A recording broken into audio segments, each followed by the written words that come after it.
Bueno, ya estamos en comunicación con nuestro próximo entrevistado. Está en línea Gonzalo Vilariño. Él es abogado, además es profesor de educación física y es entrenador de fútbol.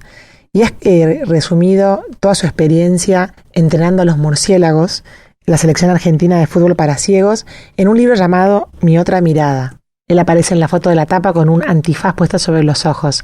Bienvenido, Gonzalo, a Citas de Radio. Mi nombre es Elisa Peirano. ¿Cómo estás? ¿Qué tal, Elisa? ¿Cómo estás? Perdón que te corrija, pero no soy yo el de la foto, es un jugador de fútbol de la selección, así que está con un antifaz. Bien, mejor. Está bien. Bueno, nada, para aclararlo, porque si no van a confundirse. Está bien. Bueno, un gusto conversar con ustedes. No, por favor, el gusto es nuestro y gracias por esta nota.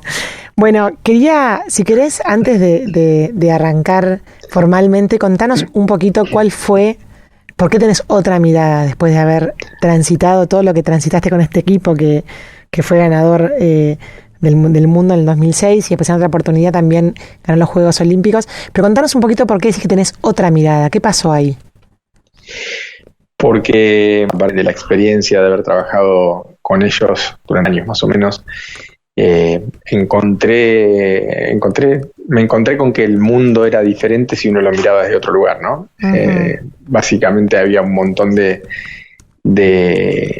falencias y de falta de recursos para cumplir un sueño que era jugar al fútbol con personas ciegas, y en lugar de enfocarnos en eso nos enfocábamos en las potencialidades que teníamos y buscábamos la manera de hacer las cosas y pudimos lograr el sueño que ellos tenían, que era jugar al fútbol. Entonces, nada, mi otra mirada es tratar de ver en una situación donde para muchas personas o para muchos nos puede resultar un problema o un inconveniente, tratar de ver de qué manera transformarlo en una posibilidad y en una manera de crecer. Uh-huh, uh-huh. ¿Y por qué crees, Gonzalo, que nos pasa a los videntes que tenemos esta limitante cuando pensamos en fútbol para ciegos? ¿Por desconocimiento? ¿Por prejuicio? ¿Por qué te parece que tenemos como esa cosa sesgada de que el otro no va a poder? No, creo que, no es fácil tener una discapacidad en un mundo o en una sociedad donde no se cuida a la persona que tiene esa discapacidad, ¿no? Donde está preparada la estructura edilicia, donde está preparada la sociedad para gente que cuenta con, en este caso, con todos los sentidos. Entonces, creo que es lógico que las personas que no padecemos una discapacidad quizá veamos como víctimas o como personas que tienen más dificultades a los que sí las padecen. Uh-huh.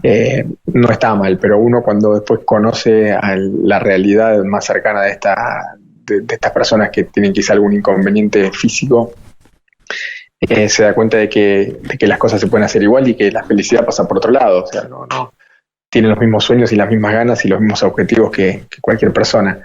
Entonces creo que es por falta de estar cerca de gente con discapacidad. Uh-huh. Yo particularmente antes veía una persona ciega y quizá no me acercaba porque no sabía cómo tratarlo, cómo ayudarlo. Claro. Y mis hijos que se criaron cuando yo era técnico de los murciélagos, compartiendo muchos tiempos con ellos, los abrazaban como ídolos, ¿no? Y no tenían ningún prejuicio de estar cerca de ellos.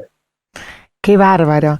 Bueno, voy a recomendarle a la audiencia que está escuchando esta entrevista que busque una charla TED que tuviste, excelente, en la que contás muy brevemente, pero con mucho impacto, con lo que fue tu trayectoria en este acercamiento a entrenar a este equipo.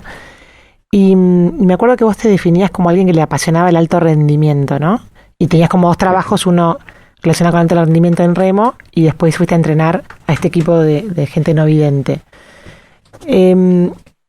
¿Cómo fue tu transición a darte cuenta de que en el fondo al final te terminó gustando más este entrenamiento que tenía como un doble desafío? Sí, al principio fue muy duro porque no era fácil adaptar la forma de trabajo para que puedan entenderme, interpretarme personas que no me veían. Entonces, al principio fue muy difícil. Sentí 1000 veces que no era para mí, que no tenía necesidad de exponerme a eso porque estaba viviendo en otro ámbito al mismo tiempo el alto rendimiento en un juego olímpico, una selección donde había apoyo de parte del Estado, con otro contexto, ¿no? Uh-huh. Pero no sé, yo siempre fui bastante terco y no me gusta bajarme de las cosas sin realmente conocerlas o probarlas, y me di un tiempo de seguir trabajando a ver qué me pasaba y bueno, agradezco hoy haberme dado esa oportunidad de sostener esa incomodidad inicial porque fue algo que me terminó apasionando y tomando gran parte de mi vida y generando grandes cambios en mi vida. Pero sí, fue al principio muy difícil y después, una vez que encontré la vuelta, con gran ayuda de parte de ellos, ¿no? Porque ellos me enseñaron a trabajar con personas ciegas. Ningún lugar te prepara para eso. Pero fue más o menos así. Qué bárbaro. Gonzalo, y para la gente que está escuchando esta nota y jamás ha visto un juego de fútbol para ciegos, ¿querés describirle brevemente cómo se lleva a cabo un partido? Sí, a ver, es una cancha de 40 metros por 20, como si fuese una cancha de papi fútbol, que tiene un vallado en los laterales que hace que la pelota rebote y permanezca en el campo de juego para que no sea tan interrumpido el juego. Uh-huh. Hay 4 jugadores que son ciegos totales, que son los jugadores de campo, y un arquero que es vidente, que ve normalmente, tiene una visión normal. Y es más que nada un técnico dentro de la cancha, ¿no? Que ordena sobre todo el bloque defensivo del equipo. Y después ellos se orientan a través del arquero que los ayuda hablando, el técnico desde afuera de la cancha y un guía que es parte del cuerpo técnico que se coloca detrás del arco rival, uh-huh, que también orienta la parte delantera del equipo. Y con estas referencias ellos juegan con una dinámica increíble. Es un juego muy, muy movido, muy exigente, con mucha preparación física cada vez más. Uh-huh. Y es muy divertido. Pueden googlear lo que llama mucho la atención. Qué bárbaro. Y cuando ellos cuando los técnicos le dan las órdenes o le van diciendo dónde está la pelota, ¿tienen un lenguaje especial o es simplemente hablan de...? No, le hablas normalmente, lo que pasa que por una cuestión de sacar ventaja va generando códigos dentro del equipo tratando de escribir una jugada por ahí con una sola palabra. Claro. Entonces tenés palabras que son como llaves para saber qué tienen que hacer, ¿no? Bueno, no sé, en la defensa uno, por ejemplo, dice jaula y los jugadores saben cómo se tienen que parar, que es esa forma de marcar que establecemos para determinado momento. Entonces, con una sola palabra que ya está preestablecida, das una indicación que implica un montón de cosas, ¿no? Claro, como un código común. Ahora, cuando alguien no tiene el desarrollado el sentido de la vista, me imagino que debe tener desarrollados otros sentidos, más, digamos, con una sensibilidad especial. ¿Eso sucede también en los jugadores de fútbol? Sí, eso sucede. Tienen una gran orientación y tienen mucha capacidad de intuir cosas que a nosotros se nos pasan de largo. Uh-huh. Por ejemplo, el primer día que yo entré a trabajar a un instituto de ciegos, no me conocían, saludé a la gente, me presenté y demás, y al segundo día, sin yo decir una sola palabra, cuando llegué, un jugador me dijo, ¿qué haces, Gonzalo? Y bueno, yo dije, te ve.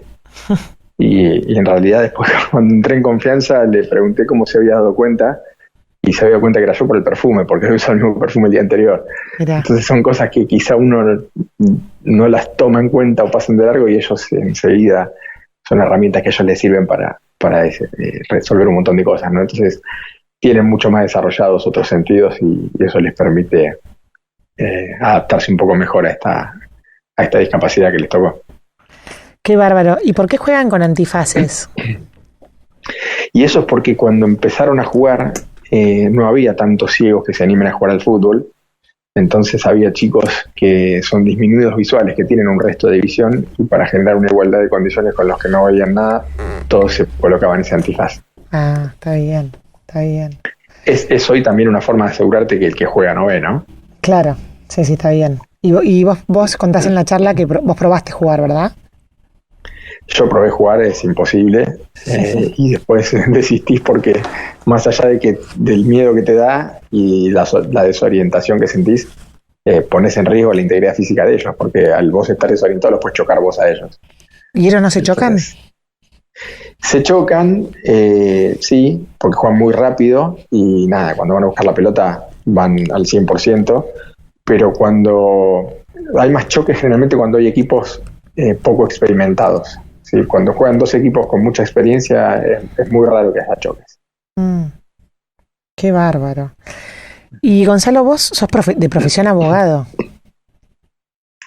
Sí, yo soy de profesión abogado porque después en el proceso de ser profe y de estar trabajando en alto rendimiento, bueno, en una época trabajé en un club en Brasil también y demás, y llegó un momento que me quedé sin trabajo por una cuestión de sponsors de un club que se habían caído y demás, y entendí que no podía poner mi futuro, que era tener una familia, bueno, una estabilidad, ponerla sobre un resultado. Entonces decidí hacer otra carrera y dejar la parte esta del deporte como algo vocacional y poder hacerla sin depender económicamente de eso. ¿Y después cuándo fue que volviste al deporte? No, en realidad nunca lo dejé porque ahora en este momento no estoy entrenando a ningún equipo. Después de los murciélagos empecé a entrenar en la selección de Power Chair, que es fútbol en sillas de ruedas. Estuve 3 años con ellos hasta el 2018. Y bueno, nada, siempre con ganas de hacer algo en el deporte, y si es un deporte adaptado, mucho más lindo porque tenés esa doble satisfacción de sentir que estás colaborando con una causa más allá de buscar un resultado deportivo. Claro. Hay como otras cosas para ver, ¿no? Hablando de la metáfora de la vista. Sí, la satisfacción desde lo humano es incomparable con el deporte convencional.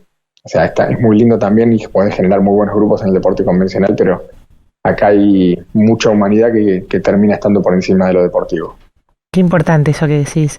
Y Gonzalo, cuando vos te acercaste a los murciélagos, todavía no participaban en el CENAR, y ya era la selección de fútbol argentino, o todavía no habían hecho como ese salto a la selección nacional. Sí, en realidad había un entrenador anterior que se llama Enrique Nardoni, que hoy es un amigazo, que empezó con todo esto, y en el 2002, que fue el primer campeonato del mundo que ganamos, el técnico era Quique y yo estaba como ayudante de él, como preparador físico. Uh-huh. Y después de haber ganado ese torneo es que nos abren las puertas del CENAR.